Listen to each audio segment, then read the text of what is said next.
Hello, and welcome to You Choose. You choose the channel, but you get to choose the content. So, this week we are going to dive into cats again. This is picked by Leanne, once again. She's obviously our cat designated lady. This question she asked me was, why do people have cats? So, let's dive right in. When did we start having cats as pets, I guess, was the first question I tried to find out. As most of you sure that you've known from school, Egyptians had cats, the typical black, silky, soft-to-touch cat. They were around in 3000 BC. But the first domestic cat was that we, as the British people, domesticated was in the 7,500 BC. And then after that, I sort of dived into what is the most common cat we tend to have. Apparently that's a ragdoll cat. Now, apparently a ragdoll cat is not what I think of when I hear a ragdoll cat. A ragdoll cat to me would be a hangy ragdoll. Looks scruffy, looks like it needs a bit of love and care. Apparently not. The description of a ragdoll cat is long and silky coat and bright blue eyes. I don't think so. The country that has the most cats that are domesticated is not us, which is very bizarre because we love cats, the British. It's the United States. They have 7, 6, 4, 3, 4 zeros at the end. I'm not bothered with the number. They have a lot of cats, as I said. Us in Britain, not so many cats. The person who owned the most cats in Britain had over 1,000 cats in her house. And that was in 2016. Whether she has 1,000 cats still or more is not sure. That was the latest of the update to her. That's a lot of cats. What kind of typical people have cats, I guess? Like, there's obviously a typical people that have dogs, because there's that big debate. Are you a cat when you are trying to date somebody? You go, are you a cat person or are you a dog person? And then that really is a very big factor for some people. If you're a cat person or a dog person or whether you're a fish person or whatever, it's almost like if you're if you like meat or if you don't like meat, it's something so controversial that if you don't like the same as the other person does, you're not worthy. So, if you're a cat person, you are typically, and you want a cat, you're curious, creative, artistic, but you also can be a typically stressed person, typically anxious person, typically worried person, which makes sense. Like, people always say when you're lonely, you buy a cat. They don't say when you're lonely, buy a dog. They say the mad cat lady, she's lonely, she has a lot of cats. That's usually where we go from. Do I have cats? Not where I currently am right now, but I do at my mother's house. I have a cat called Midge. He was originally a part of a set with Midge and Smudge. Smudge sadly died when he was 2 due to kidney failure. But Midge is still kicking, despite being, we think, involved in a car accident. We're not really sure. But he's a very nice cat, terrified of everything because he's part feral. But he's a lovely cat, and we do love him to pieces, and he can be such a brave little boy when he chooses to. But the most cats I've had, I've not been mad and had 1,000 cats like the other woman. I've had 3, and that was Bosley, or commonly known to my sister and me as the sack of potatoes, because we used to carry him on our shoulder like a sack of potatoes when we were younger. We had him when we were little. We have Polly, who was the most softest cat to touch. Favourite food, ice cream, when she was getting very old. She lasted till she was 18. But yeah, when she got very old, she decided that the great thing to do would be to only consume ice cream. And then we have Daisy. Oh, Daisy, Daisy, Daisy. Not rat of the litter. Runt of the litter. Looked like a drowned out rat. Very skinny. No matter how much you ate, never put any weight on. Loved to sleep in a cardboard box. Any deliveries, they were hers to sleep in. She liked to eat poppadoms. She liked to get herself wet. She was a very I want to get wet cat. She liked coming out of the rain and looking exactly like her description, a drowned out rat. Actually, Polly and Daisy were from the same litter, but Daisy didn't last as long as Polly. But yeah, that's the most my family have ever had, and we've had quite a portion of pets, but in terms of cats, we've only had 3 as our maximum. Bosley also lasted when we had Midge and Smudge, but Bosley didn't last long with them before he died, unfortunately. Am I a cat or a dog person? Despite having cats for the majority of my childhood, I grew up with a dog called Joe. So my nan looked after us as kids, and he would sit in the middle of the bed, my sister on one side, me on the other, as a very tiny babies I'm talking about, not big children at all, literally, typically, we knew how to roll over, but nothing more than that. And if we rolled over past the dog bed, Joe would simply push his bum and balance us so we wouldn't fall off. And that's how it sort of worked. Out of Mum's car, onto the dog bed, back to sleep, and the same would happen in the afternoon. It's the same thing. But I am a dog person, unfortunately to my mother's delight. But I am a dog person, which sounds very strange. And my reason for this is really, one, they're very loyal. And despite the fact, yes, you can take cats for walks. I know you can take loads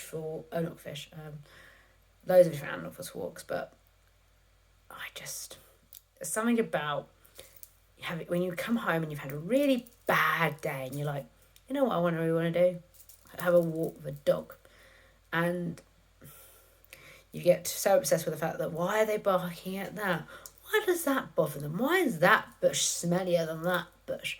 Why do you need to go to the toilet on that tree and not on that tree? Or all those sort of things. So that's sort of why I like dogs. I also like dogs because they can do a range of jobs now that just other pets they can do in terms of mental health therapy, but dogs, when you think of a animal to help you with a physical condition, mental health, or learning difficulties, you think of a dog like guide dogs for the blind, for hearing, people in wheelchairs, and even physical disabilities like mine that you look at and go, that person's had a disability, but when you actually ask them to speak or to walk in a straight line, in my case, you find out they do have a disability. So yeah, I am definitely a dog person. Mental health is something that dogs are great for. Me personally, if I'm having a really bad day, coming back to my mum's house and seeing Milo, my mum's dog, is something that I really benefit from. I give him the biggest cuddles and kiss him to death, and he kisses me to death. It's it's a lovely thing. But the sad thing is that despite the fact that we as a country have acknowledged mental health, as we had National Health Day yesterday, and we still acknowledge that and are really proud of the fact that we have much more people saying they have mental health conditions. We have much more people in the workplace, for example, saying that mental health conditions are okay, we can help you. There's lots of workplaces now that have counselling and stuff like that. So yes, we have improved massively, but still, our country are behind again. In the USA, if you have a dog for disability, they count you legally can take them anywhere. If you have a dog for a mental health condition, you can legally take them anywhere. And that means to the airport, to a shop. They are treated exactly the same as if you need a guide dog to see, a guide dog to hear, a guide dog to open the door, a guide dog to simply pay for something that you cannot pay for because you can't stand that for that long. They are treated, or for seizures or something like that, they are treated exactly the same as them, which is something that I would love. One of the only reasons why America sounds like a possibility for a home. But in the UK, sadly, we're behind on this. Despite the fact that we have a great mental health triumph for the last few years, we have still not decided that despite the fact there are tons of theories backing up this, and there are schools that have dogs to help children read. There are dogs that go to hospitals to help children with cancer who are feeling anxious, or adults that are having cancer and feeling anxious. There are dogs that go into care homes and look after old people, and there are dogs everywhere. Me personally, I've seen my dad. He suffers from an underactive fibroid and has sex conditions like me, and has a lot of mental health problems that, are undiagnosed. But when we got our first dog, Cody, it lightened him up. He was out more. He was something about walking a dog every day just made him so happy.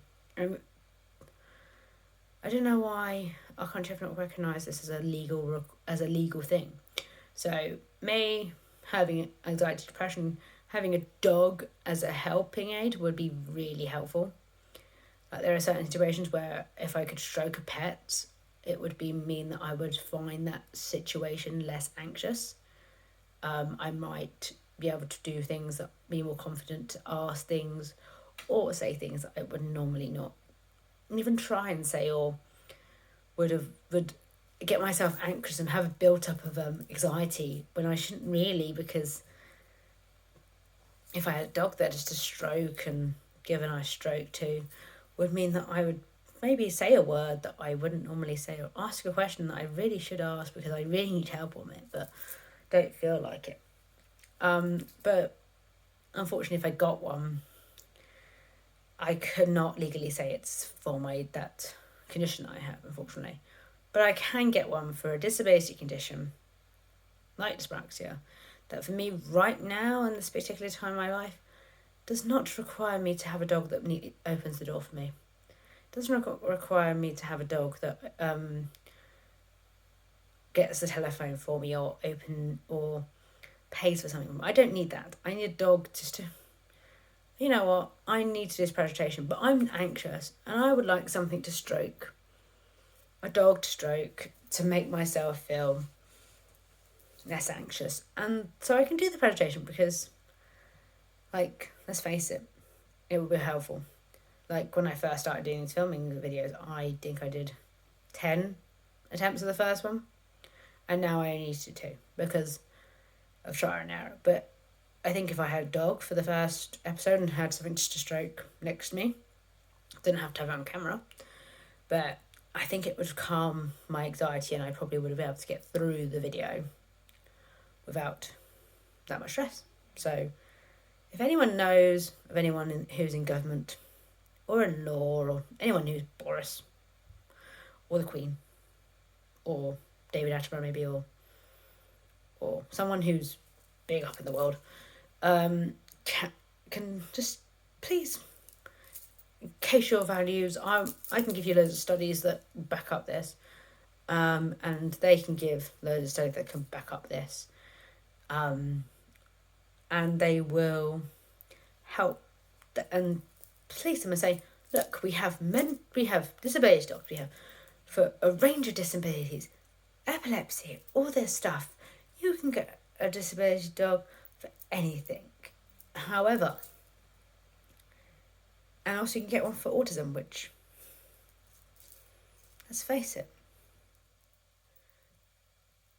isn't a physical disability, it's a hidden disability. And in my eyes, if you have mental health conditions, it is a hidden disability. It should be classified as exactly the same as if you have a hidden disability, in my opinion. I know that's controversial for some people, but for me, hidden disabilities. But that's a completely different video and a completely different rant. Anyways, back to the main question. Why do people have cats? In this country, it's because you need it for certain personality traits you have. We as Britain have lots of cats. Me personally have had 3 before, and now I only have 1. Me, dog person, for many reasons as I've just highlighted. What are you? A cat or a dog person? And will you date someone who is a dog person and you're a cat person? Or vice versa? Or would you need to date someone that liked cats like you, or liked dogs like you? Or do you not like cats or dogs altogether, and do you like a fish? Let me know. I will see you next week, and happy coming out day!